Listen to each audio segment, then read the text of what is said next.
നമസ്കാരം, news prime മലയാളത്തിലേക്ക് സ്വാഗതം. ബീഹാറിലെ നിയമസഭാ തെരഞ്ഞെടുപ്പിലെ റിസൾട്ട് വന്നപ്പോൾ 243-ൽ 92ഓളം മണ്ഡലങ്ങളിൽ അട്ടിമറി നടന്നു എന്ന വ്യാപകമായ പരാതി, ഓരോ ബൂത്ത് തലത്തിലുള്ള വ്യാപക വോട്ടർ ക്രമക്കേടുമായി ബന്ധപ്പെട്ട സാഹചര്യങ്ങൾ ഹർജികളായി സുപ്രീം കോടതിയിലേക്ക് സമർപ്പിക്കുമ്പോൾ പുതിയ നീക്കമാണ് കേന്ദ്ര സർക്കാർ ഇപ്പോൾ നടപ്പിലാക്കാൻ ശ്രമിക്കുന്നത്. അതായത് തെരഞ്ഞെടുപ്പ് കമ്മീഷന്റെ ഇപ്പോഴുള്ള അധികാരത്തിന് കുറച്ചുകൂടി ആക്കം കൂട്ടാൻ വേണ്ടി 45 ദിവസം ഡിജിറ്റൽ തെളിവ് സൂക്ഷിച്ചു വെക്കാം എന്നുള്ളതിനെ 15 ദിവസത്തേക്ക് വെട്ടിച്ചുരുക്കാൻ നിൽക്കുകയാണ്.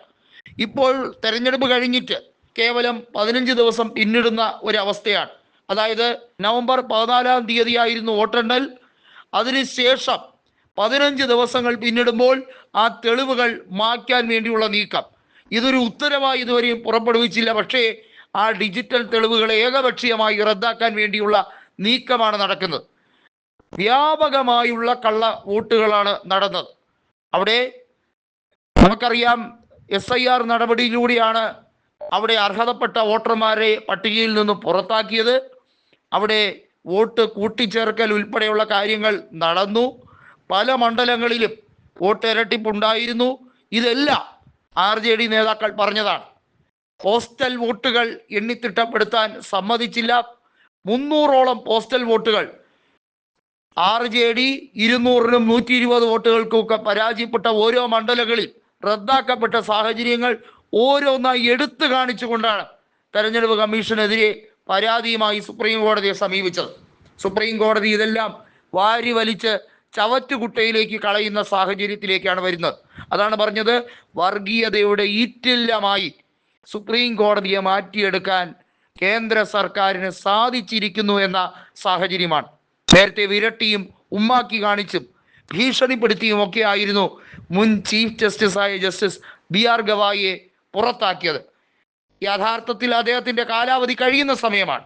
അതിന് തക്കം പാർത്തിരിക്കുകയായിരുന്നു. കാരണം കൂടുതൽ വിവാദങ്ങളിലേക്ക് പോയാൽ BR ഗവായി പല രീതിയിലും BJPക്ക് പ്രതിസന്ധി ഉണ്ടാക്കുമെന്ന് നന്നായി അമിത്ഷായ്ക്കും കൂട്ടർക്കും അറിയാമായിരുന്നു. അതുകൊണ്ടാണ് അവർ മിണ്ടാതെ പതിയിരുന്നത്.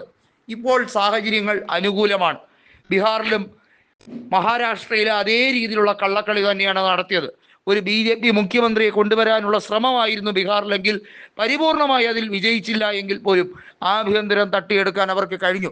അതുവഴി ക്രമസമാധാന അന്തരീക്ഷം തകിടമറിയുന്ന ബീഹാറിൽ നിറയൊഴിച്ചായിരുന്നാലും ജനങ്ങളെ ഭയപ്പെടുത്തി അവരെ നിശബ്ദരാക്കുക എന്നുള്ള സാഹചര്യം സ്വീകരിക്കാനാണ് അമിത്ഷായുടെ വലംകൈയായ സാമ്രാട്ട് ചൗധരിക്ക് തന്നെ ആഭ്യന്തര വകുപ്പും ഉപമുഖ്യമന്ത്രി സ്ഥാനവും കൊടുത്തിരിക്കുന്നത്. നിതീഷ് കുമാർ വെറും പപ്പറ്റായി മാറിയിരിക്കുകയാണ്. അതായത് കളിപ്പാവയായി മാറിക്കഴിഞ്ഞിരിക്കുന്ന സാഹചര്യമാണ്. സുപ്രീം കോടതിയിലെ ചീഫ് ജസ്റ്റിസും അതുപോലെ തന്നെ വിവിധ സംസ്ഥാനങ്ങളിലുള്ള രാഷ്ട്രപതിമാരുടെ പ്രതിനിധികളായ ഗവർണർമാരും ചേർന്ന് ഈ രാജ്യത്തെ കുട്ടിച്ചോറാക്കാൻ വേണ്ടി കേന്ദ്രത്തിൻ്റെ പദ്ധതികളാണ് ഇപ്പോൾ നടപ്പിലാക്കിക്കൊണ്ടിരിക്കുന്നത്.